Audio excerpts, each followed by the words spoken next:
Are you overstimulated? Do you have time to think? Do you want time to think? These are some questions that I want to go over today, just to talk about real quick. I recently heard a talk, and in this talk it was pretty eye-opening. He talked about, it's something so simple we all know about, is he called it this term gap time. And gap time is the time between when you go to, say, hit the elevator button and wait for it to come up to your floor, and before it gets there. So it's like you hit the button and now what? Or just, anything. You're in line at the grocery store, in line at the restaurant, whatever. You're waiting for your food. What are you doing? What are you doing in that gap time? And so we live in an overstimulated society. I think everybody's in agreement on that. Everybody's got their electronic or mobile device. You can't even go to a restaurant without seeing people all looking at their own devices instead of talking to each other. So, I'm sure we're all guilty of that to an extent. So here's a couple of things. One is just be aware of that gap time. Like, what are you doing with that time? Are you thinking?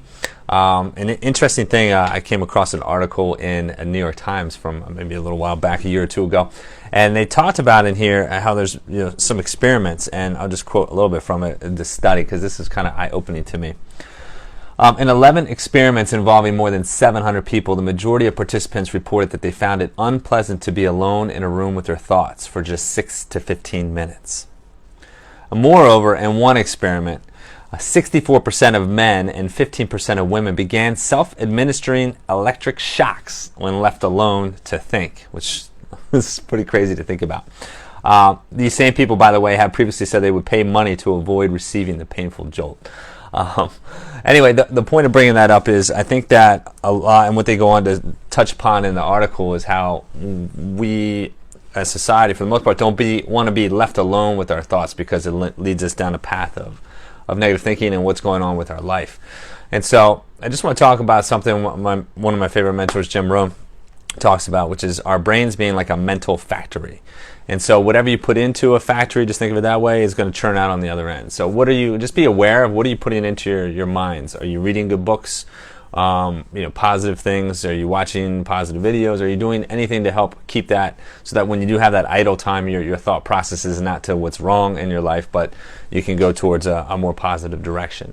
So be aware of that. So tip number one is to be aware of the gap time in your life, and what are you doing to fill that time. And if you can apply something positive, please do so.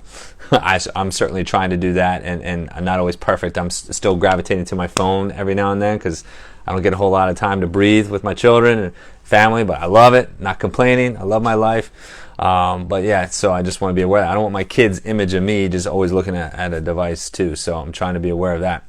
The second thing, I heard this recently in a talk, was just on a podcast, and from a performance coach, and he talks about how he started this habit of 30 minutes prior to bed, he shuts off all electronic devices, him and his wife. And so what he found himself doing, and now he's reading like a positive book, and so I'm implementing this and seeing a difference already. So just shut down electronic devices, 30 minutes, this is a quick little tip, prior to bed, and see what could happen. Maybe a good conversation, who knows. So that's it, just a couple quick pointers regarding the gap time in our life, and taking time to think and to use your head, or think of it like a factory. Whatever you put into it is going to come out on the other end. So that's it for today. Have a great week. All right, take care. Bye-bye.